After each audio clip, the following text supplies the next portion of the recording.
Meet Alpha the robot, constructed entirely of metal, but controlled only by the voice. Raise your right arm. Fire! Lower your right arm.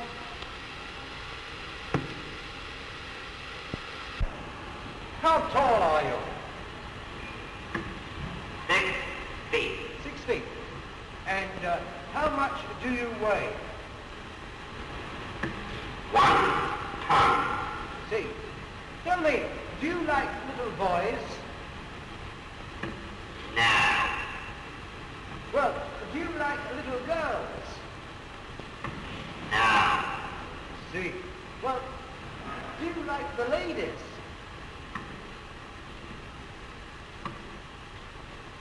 Yes. All right. Seeing that you like the ladies, I'll invite one up for you. Now, would you be good enough, miss, to come up, please?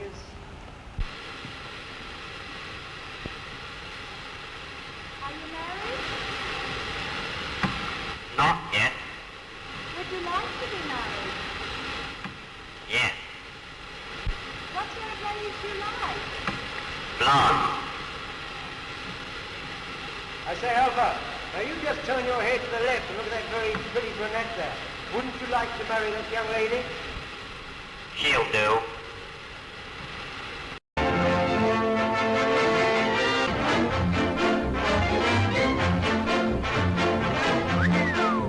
Gee, Grandma, the more you see of New York, the bigger it gets.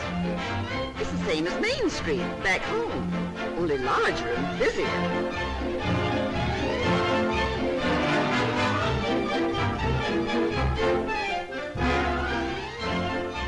Well, maybe we can get what I need here.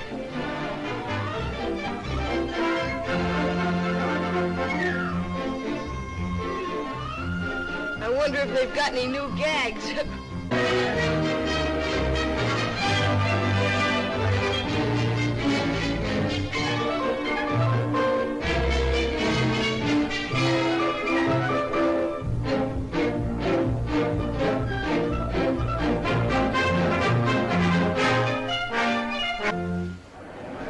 And so, ladies and gentlemen, with a great deal of pride and pleasure, I present to you Electro, the Westinghouse Moto Man.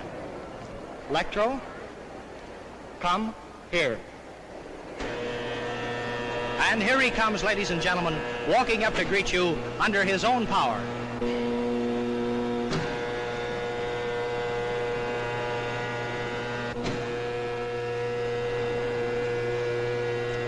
Stop.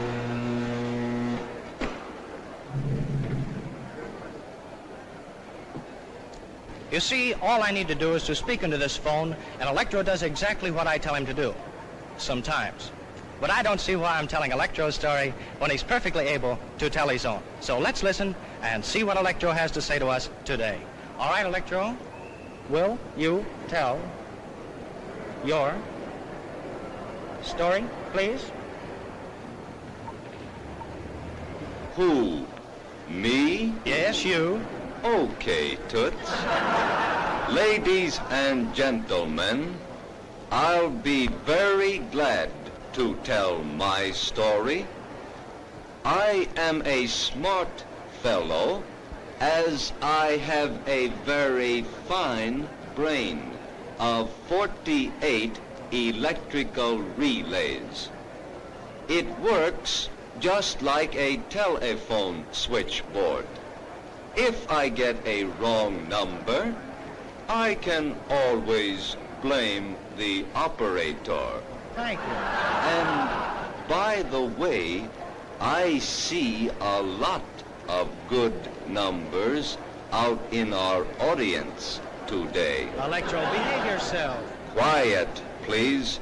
I'm doing the talking. I'm sorry. That's the most remarkable thing I've ever seen. Boy, what a guard that guy'd make on my football team. Now, Electro, a moment ago you were bragging about being able to count on your fingers. Do you remember that? Well, we're going to find out about that. Now, do you remember how many children were born at the same time to a certain family up in Canada? Do you remember that? All right, let's see if you do. Count them on your right hand. 1, 2, 3, 4, 5. 5? Well, that's absolutely correct. Why, he's almost human. If he wasn't so big, I'd take him for an engineer. All right, now, Electro, I know you enjoy these, and I'm really going to try to give you a nice pleasure out of these. So here you are. You got that? Now hold on to it. You may now smoke this cigarette. Go on. Oh, yes, Electro, you do need a light, too, don't you? All right, here you are.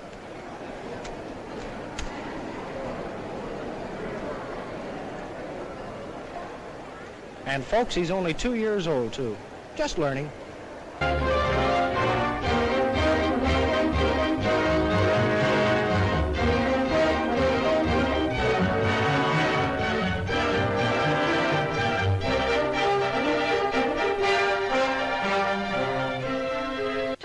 Of cupuli, deposited on the site of the New York World's Fair on September 23, 1938, by the Westinghouse Electric and Manufacturing Company.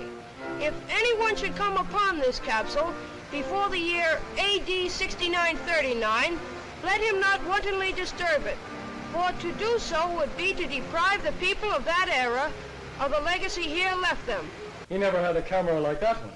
That's a television camera. Holy smokes, does it work? Of course. You go down there, Mr. Middleton. You can see and hear Bud on a whole row of television receivers. You better be good. Bud, this is Frank Wells. Frank, this is Bud Middleton from the old hometown. Hiya, Bud. Hiya. Now just act and talk naturally. Oh, is it going? It's on. Hiya, folks. This is Clark Gable Middleton speaking. As you can see if you've got your television sets turned on. What state are you from, Bud? Indiana, the greatest state in the world.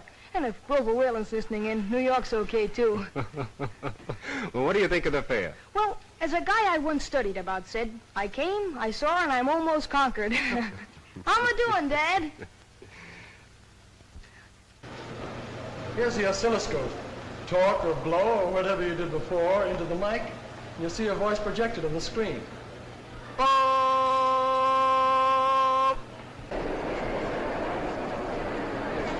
With everything she has. She's consistently diving in the bottom of the dark and greasy water to search for knives and forks. Dishwater splashing around terrific rate all over Mrs. Drudge. That rubber apron isn't much help now. She's splashing so hard it's getting all over me, and it's a little dangerous attempt to give a blow-by-blow account of what's going on in that dishpan. There's a lot of action over here. She's mopping up with a towel to get the water some of the dishes she dried a few minutes ago. That water in the pan is an awful messy-looking sight, folks. I wish you could see it. Incidentally, in the entire operation, the dishwasher would use a total of only 15 quarts of water, which is a lot less than Mrs. Drudge's used. And now over here, Mrs. Drudge washes dishes just like Tom. That water's not coming out, and remember, folks, takes him an hour to wash a plate. Then he usually drops it. I mean, he gets more water on the floor than on the dishes. That's why I never let him help me anymore. Now I know he's smarter than you. Very fast, Mrs. Drudge. Come on, please. Hurry, Mrs. Drudge, before it's too late. That water's coming out very fast. Too late. There's the last drop of water, folks. The contest is over in exactly 7 minutes and 58 seconds. In that time, Mrs. Modern has washed 50 dishes and 40 pieces of silverware. Well, it's all over, Mrs. Drudge. You may as well rest now. As I said before, ladies and gentlemen, this contest is going to be scored on 3 counts. First, the time it takes to do the dishes. Unquestionably, Mrs. Modern wins on that score. Second, the cleanliness of the dishes. They are clean, they are dry, and sparkling.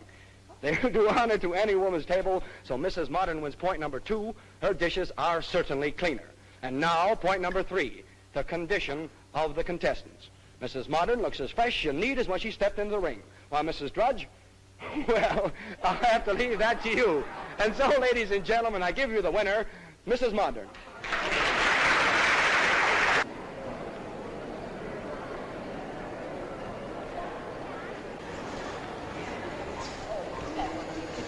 Yes.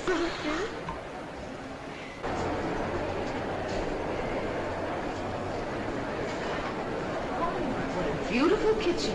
Neat, isn't it? Neat? Nothing. It's a paradise. No one who hasn't cooked over a wood stove by the light of a kerosene lamp can really appreciate what it all means. The steps, it would say. The good old days, eh, Grandma? Yes, and anybody who wants them can have my share. This is the new electric dishwasher. That's keen. Bud and Dad would sure go for it. They're the official dish dryers. Tom's going to get me a dishwasher like that for my birthday. It's the last thing he ever does.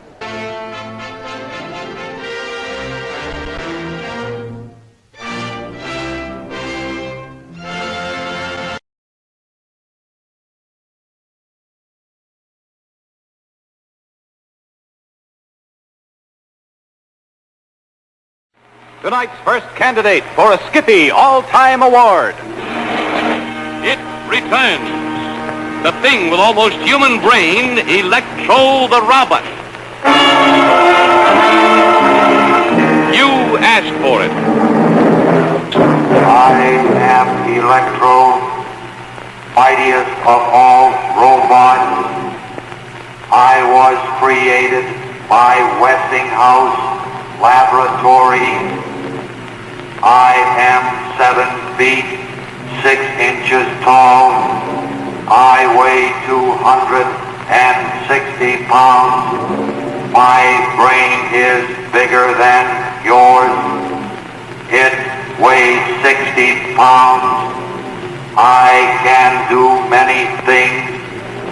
If you use me well, I can be your slave.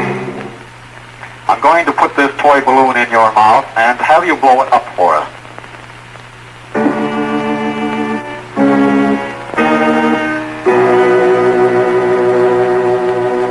Electro, I command you to blow up the balloon and break it.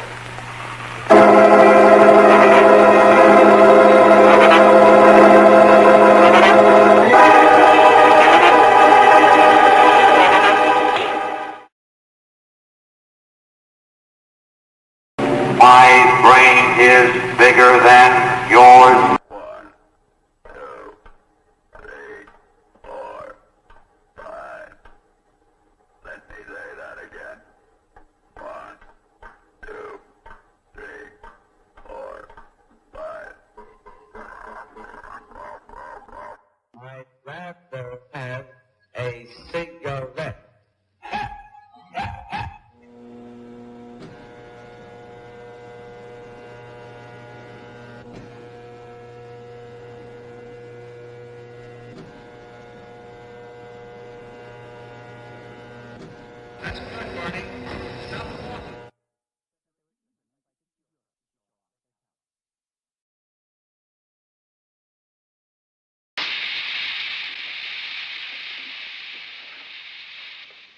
Dr. West, Dinko is having a nervous breakdown. Can't you do something? First of all, think of me not just as a friend, but as a doctor. Tell me about yourself. What kind of dreams have you been having lately?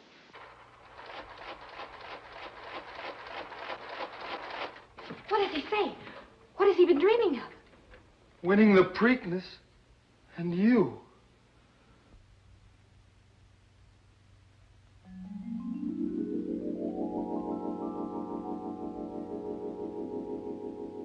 Pass the bourbon, please.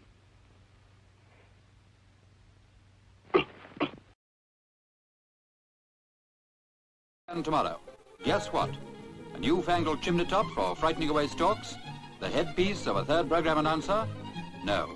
Proudly we present George, mechanical Irk of the RAF Saffron Walden, brainchild of Pilot Officer Sale. His 20-year-old master built George in 30 days at a cost of 15 pounds and can control him from 20 yards away. Powered by 2 motorcycle batteries, he can keep going for half an hour at a stretch. What an idea for the food ministry.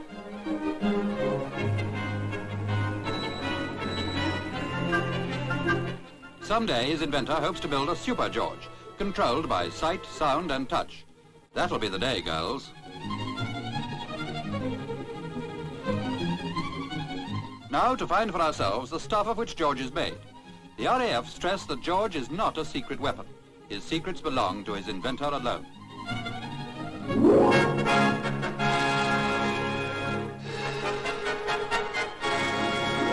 Floundering into the space age, almost as daft as a Dalek in a suburban back garden in Sussex. But if necessity is the mother of invention, what makes a father feel he needs an automaton around the house? Like Arthur Hayward's Brontosauri, this is a homemade affair. But really way out ahead of its time, wouldn't you think?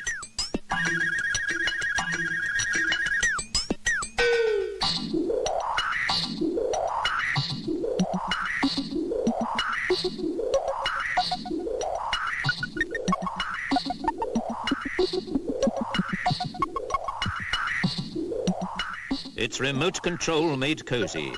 Must be run by steam radio, a cross between Doctor Who and James Watt.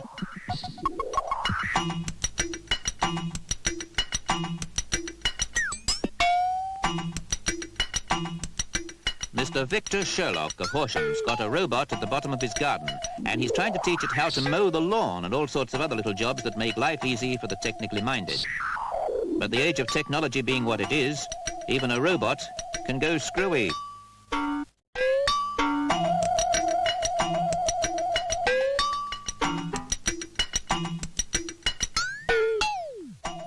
It's a pity, but the age of do-it-yourself automation has yet to dawn. Mr. Sherlock has a long way to go before his robot called Roger can be left to get on with the household chores. Until then, young Peter Sherlock has his own way of getting into the picture. The world of the house-trained robot is the world of tomorrow. Just try to imagine what it was like before the days of the motor car, and for that matter, before the days of the motel. The things we take for granted in this everything-laid-on age just can't be counted, and still people are coming up with ideas to make everything that little bit easier. A normal enough hotel reception scene is the prelude to yet another advance towards the age of the automat.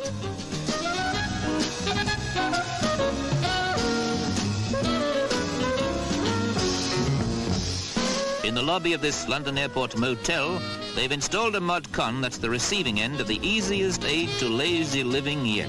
It's a semi-computerized version of the dumb waiter.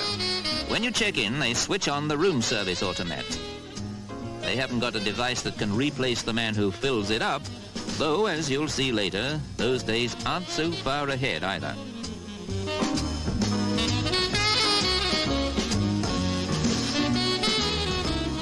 A quick perusal of your chosen room reveals not a bell or buzzer in sight, because everything you'll ever need is inside the silent server.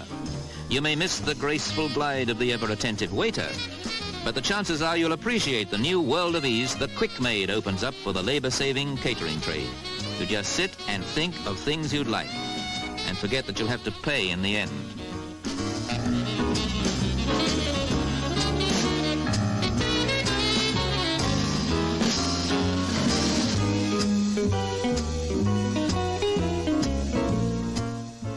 It's the sort of aid to living that makes housewives get restless about their chores. In fact, asking what's yours is the only thing they haven't taught the machine to do.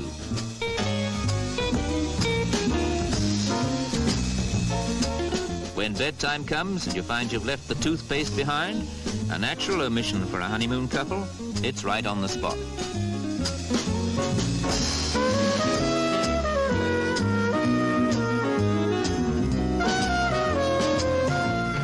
That last cigarette of the day isn't far away either.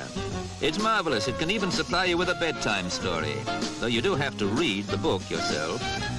You can hardly go wrong unless you press the wrong button, but you can't blame a machine that can't cater for the human element. The hotel trade strides further on in the perfection of the serve yourself.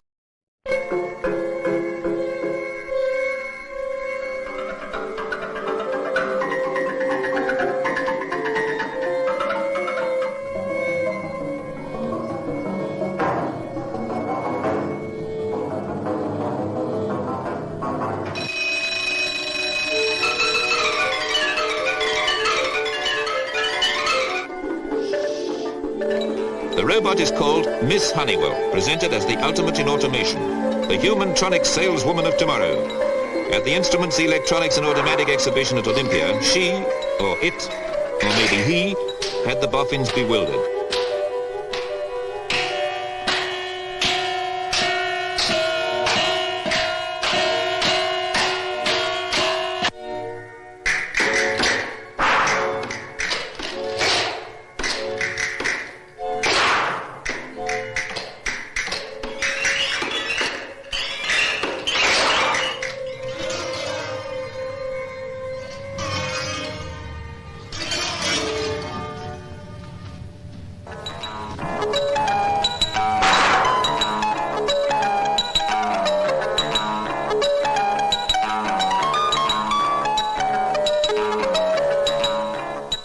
compere of this show tells his audience that Miss Honeywell would make a good assistant to any sales manager.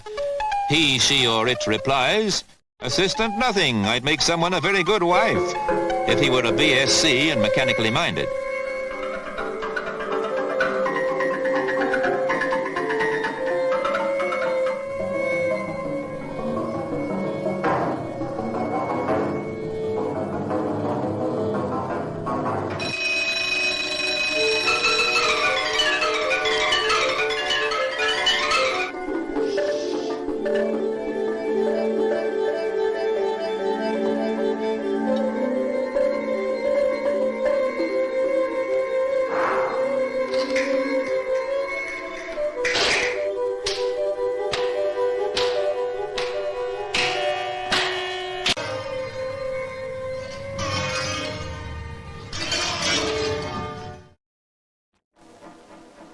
From time to time, we bring you interesting and unusual people. But now let's meet probably the strangest man we've ever introduced. The name is Gigan, and although not quite human, he's certainly the nearest approach yet created by man.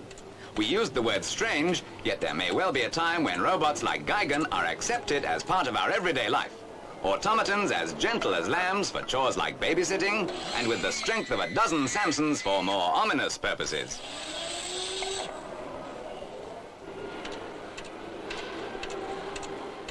Inventor of this masterpiece of electronic engineering, on show for the first time in this country at the Food Fair in London, is Signor Piero Fiorito from Milan. For the technically minded, it operates on a 28-volt battery, has 170 valves, 13 electric motors, and altogether 300,000 parts. It's controlled by shortwave radio and has a television camera mounted on its body so that with a monitor set, the operator can watch its progress.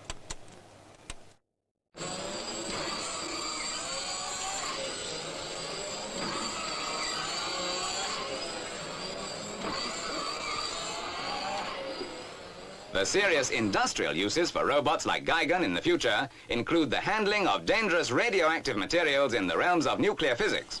However, it could have its domestic uses too, either as a servant or even as an obedient companion.